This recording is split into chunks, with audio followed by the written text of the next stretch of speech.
এই মুহূর্তে এই নিউজটাকে আপনারা অনেকেই ব্রেকিং নিউজ হিসেবেই দেখতে পারেন। লিওনেল মেসি, যেই লিওনেল মেসিকে নিয়ে আলোচনাটা হচ্ছিল বিশ্বকাপের পর থেকে, যে তিনি পরের বিশ্বকাপেও খেলবেন কিনা। দ্য ওয়ে হি পারফর্ম, তিনি 4টা অ্যাসিস্ট করেছেন, 8টা গোল করেছেন, এবং ফাইনাল ম্যাচেও লাস্ট মোমেন্ট পর্যন্ত লিওনেল মেসি তার বেস্ট ট্রাইটা করেছেন, ফাউলের শিকার হয়েছেন, এবং সেই ফাউলস গুলোকে আসলে কি কারণে ওই সময়টায় কর্তব্যের মধ্যে রেফারি নেয় নাই সেটা নিয়েও যথেষ্ট বিতর্ক রয়েছে। সো এই 39 পেরোনো Lionel Messi at the age of 43, যেখানটায় বিশ্বকাপটা হবে স্পেনে এবং জয়েন্টলি এটার সাথে মরক্কো থাকবে, পর্তুগাল থাকবে, সেই বিশ্বকাপে খেলার মতো অবস্থায় 4 বছর পরে থাকবেন কিনা সেই আলোচনাটা হচ্ছিল। এমন আলোচনাও হচ্ছিল যে লিওনেল মেসির যে ছেলে, বড় ছেলে, তিনিও আর্জেন্টিনার হয়ে আর্জেন্টিনার ন্যাশনাল টিমের জার্সিতে পরের বিশ্বকাপে অ্যাপেয়ার হতে পারেন। And if it happens, then Lionel Messi এবং থিয়াগো মেসি একসাথেই পরের বিশ্বকাপ খেলবেন। গত 2-3 দিন পর্যন্ত এই ডিসকাশনটা চলছিল। আজকে হুট করে যে খবরটা এসেছে সেটা অনেকটাই আমার কাছে মনে হয় যে একটা ধাক্কা। বিশ্বকাপ শেষ হয়েছে, আপনারা সবাই জানেন যে 22 তারিখে, এবং আজকে জানানো হচ্ছে 20 তারিখে, দুঃখিত, লিওনেল মেসি তিনি তার অবসরের পরিকল্পনা, ফুটবল থেকে অবসরের পরিকল্পনা করে ফেলেছেন। লিওনেল মেসি ফুটবলকে চিরতরে বিদায় জানানোর যে পরিকল্পনা করে ফেলেছেন, এবং সেটা already AFA, Argentine football federation বা অ্যাসোসিয়েশন, তারা এই ব্যাপারটা নিয়ে শেষ মুহূর্তে লিওনেল মেসিকে কিভাবে ফুটবল থেকে, ফুটবলের গডকে কিভাবে ফুটবল থেকে বিদায় জানানো যায় সেই প্রিপারেশন শুরু করে দিয়েছে। সো আমার কাছে মনে হয় যে এই নিউজটা হুট করে আসাটা একটা সেটব্যাক। মানে লিওনেল মেসি অবসর নিতে চান, সেটা তিনি তো বিশ্বকাপের শেষেই নিতে পারতেন। বিশ্বকাপের শেষে আমরা দেখেছি যে কয়েকটা গণমাধ্যমেও কিছু ইন্টারভিউ এসেছে, যেখানটায় লিওনেল মেসি তার স্ট্যান্স ক্লিয়ার করেছেন, দল ভালো খেলে নাই, ইয়ামালকে নিয়ে তিনি অনেক বেশি সন্তুষ্ট। অনেক ধরনের ডিসকাশন আমরা পেয়েছি, ইভেন আর্জেন্টাইন টিম ম্যানেজমেন্টের পক্ষ থেকেও। কিন্তু লিওনেল মেসি অবসরের সিদ্ধান্ত সহসা জানাচ্ছেন, এইরকম প্রেডিকশন কারোর মধ্যে ছিল না। সেই সিদ্ধান্তটা আজকে এসেছে। সেই সিদ্ধান্তর ব্যাপারে আর্জেন্টাইন ফুটবল অ্যাসোসিয়েশন তারা কাজ করা শুরু করে দিয়েছে, এবং লিওনেল মেসি আর ফুটবলে থাকছেন না, এই খবরটা মোটামুটি অফিসিয়াল হয়ে গেছে। আর্জেন্টিনার বিশ্বকাপের ফাইনাল হার লিওনেল মেসির হুট করে অবসরের সিদ্ধান্ত জানানো অনেকগুলো ষড়যন্ত্র তত্ত্বকে উস্কে দিচ্ছে, এবং সেই ব্যাপারগুলোকে আসলে অ্যাভয়েড করার সুযোগ খুব একটা নেই। হ্যাঁ, অনেক রিউমার্স হয় যখন কোনো দল পরাজিত হয়, যখন কোনো দল জিতে যায়, বাট সেই রিউমার্স গুলোর ক্ষেত্রেও কিছু কিছু ক্ষেত্রে কিছু ভ্যালিড গ্রাউন্ডস কিন্তু থেকে যায়, যেগুলো রিউমার্স গুলোকেও আসলে রিয়েলিটির সাথে কানেক্ট করতে হেল্প করে। যেই পয়েন্টগুলো নিয়ে আলোচনা হয়েছে সেটার মধ্যে অন্যতম গুরুত্বপূর্ণ পয়েন্ট যেটা, সেটা হচ্ছে যে ওই যেই ম্যাচটায় লাস্ট 10 মিনিটসে আর্জেন্টিনা অলমোস্ট 2-3টা গোল দিয়ে দিয়েছিল, এবং পাউ কুবার্সি যেই গোলটা অসম্ভব দক্ষতার সাথে যেভাবে আটকে ছিলেন, জাস্ট গোল লাইন থেকে 1-1.5 ফিট আগে, অলমোস্ট গোল হয়েই যাচ্ছিল, বলা হচ্ছে ওই বলটা গোল লাইন অতিক্রম করেছিল, এবং স্পেনের জয় নিশ্চিত করার জন্য সেটাকে রিচেক করা হয় নাই।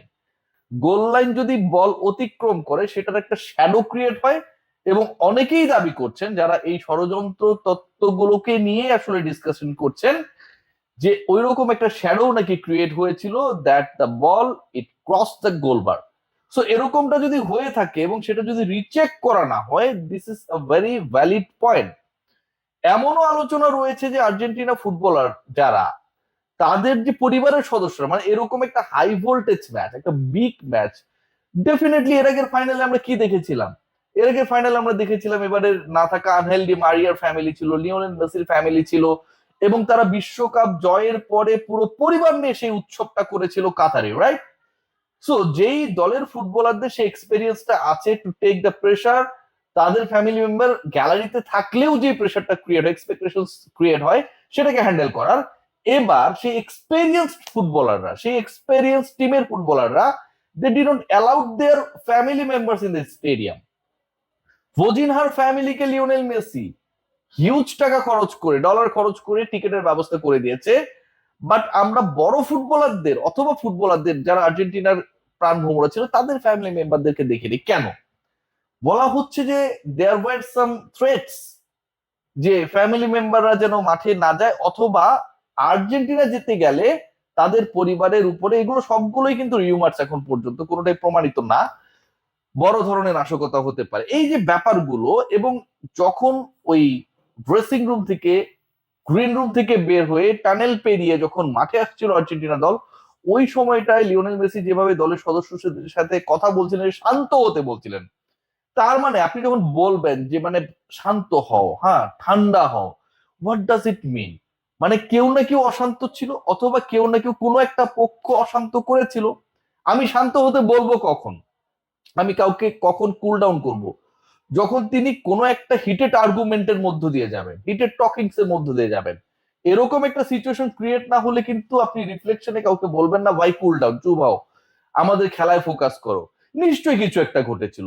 হোয়াট অ্যাকচুয়ালি হ্যাপেন্ড, ওই সময়ের যে ব্রেকটা, ওই 18-20 মিনিটের মধ্যে কি হয়েছিল, সেটার কিন্তু প্রপার ব্যাখ্যা আমরা পাইনি। ফুটবলাররা বিচ্ছিন্ন ভাবে তার ফ্যামিলি মেম্বার এরে ওরে বলেছে যে না তেমন কিছু হয়নি কেন, কিন্তু সেটা তো আসলে সেই উত্তরটা দেয় না। জিয়ানি ইনফান্তিনো আপনারা সবাই জানেন যে পরের ওয়ার্ল্ড কাপ পর্যন্ত ফিফার প্রেসিডেন্ট থাকবেন, এবং পরের 4 বছরের জন্য তাকে দায়িত্ব দেওয়া হচ্ছে, এবং এটা কোনো প্রতিদ্বন্দ্বী নেই, সবাই হচ্ছে তাকেই চায়। এখানটা ইউরোপের একটা বড় সমর্থন, very important, cause he is also from the Europe. So UEFA and ইউরোপের সমর্থন নেওয়ার জন্য আর্জেন্টিনা জিতবে না, স্পেন জিতবে, এরকম নাকি একটা ডিলস হয়েছে, এবং সেই আলোচনাটাও রয়েছে, সেই ডিসকাশনটাও রয়েছে যে এরকম একটা ঘটনা ঘটলে ঘটতেও পারে, যেটা আগেই হয়ে গেছে, পুরোটাই সেট আপ ছিল। We don't know actually what happen. Lionel মেসির অবসর, হুট করে অবসরের সিদ্ধান্ত, এফ এর তড়িঘড়ি করা, এবং যিনি আর্জেন্টিনা ফুটবল ফেডারেশনের প্রেসিডেন্ট, ডিউরিং দ্য ম্যাচ, যখন ম্যাচ চলছিল ফাইনাল, ওই সময়টাই নাকি তাকে গ্রেফতার করারও একটা পরিকল্পনা ছিল, এবং সেই ব্যাপারটা আর্জেন্টিনার ড্রেসিং রুম পর্যন্ত পৌঁছেছে। আপনি গুগল করতে পারেন, সার্চ করতে পারেন, আমি যে তথ্যগুলো দিচ্ছি একটাও ভুল না, প্রত্যেকটাই এখন পর্যন্ত যেই ডিসকাশন গুলো হচ্ছে, যেই পয়েন্টস এর উপরে এই বিতর্কগুলো চলছে, সেটার উপর ভিত্তি করে। So if this things happen, কেন এতগুলো ঘটনা একসাথে ঘটলো, কি কারণে ঘটলো, সেগুলোর কিন্তু তদন্ত দাবি রাখে। And the most significant part is that, আপনাদের সাথে যদি আমি শেয়ার করি, সেটা কিন্তু অ্যাভয়েড করার সুযোগ নেই। বিশ্বকাপের 2 ম্যাচে বেটিং সন্দেহে, অন্তত 2টা ম্যাচে বেটিং, মানে আমরা ক্রিকেটে যেটাকে ফিক্সিং বলি, এরকম একটা ঘটনার ব্যাপারে একটা সন্দেহ তৈরি হয়েছে, এবং সেটার জন্য তদন্ত তৈরি হয়েছে, তদন্ত কমিটি গঠন করার একটা অবস্থা তৈরি হয়েছে। সেই তদন্তটা করা হচ্ছে স্পেনের এগেনস্টে, যারা ওয়ার্ল্ড চ্যাম্পিয়ন আর্জেন্টিনাকে 1-0 গোলে হারিয়েছে। এরকম একটা তদন্ত বা ইনকোয়ারি যখন ফুটবলের সর্বোচ্চ সংস্থা তারা কন্ডাক্ট করবে, এবং এরকম একটা নিউজ যখন লিক আউট হবে এগেনস্ট দ্যাট টিম যারা বিশ্ব চ্যাম্পিয়ন হয়েছে, এবং তাদের এগেনস্টে এলিগেশনটা হচ্ছে বেটিং এর এলিগেশন, মানে সিরিয়াস ভয়াবহ violations of the norms and philosophy of football, এটাকে কোনোভাবেই ছোট করে দেখার সুযোগ নেই, cause this decision has come from the FIFA. যেই ফিফা এরকম সিদ্ধান্ত জানাতে পারে, তার মানে এটার ব্যাকগ্রাউন্ড রয়েছে, এটার পেছনে রিজনস রয়েছে। Let's see what happen. But Lionel মেসিকে আমরা পরের বিশ্বকাপে দেখছি না, এটা decided, and all set to his retirement. তাকে টাটা গুড বাই বলার জন্য AFA they are ready. Let's see কিভাবে, কার বিপক্ষে, কোন পদ্ধতিতে লিওনেল মেসি তার ফুটবলীয় ক্যারিয়ারকে বিদায় জানান। সবাই ভালো থাকবেন।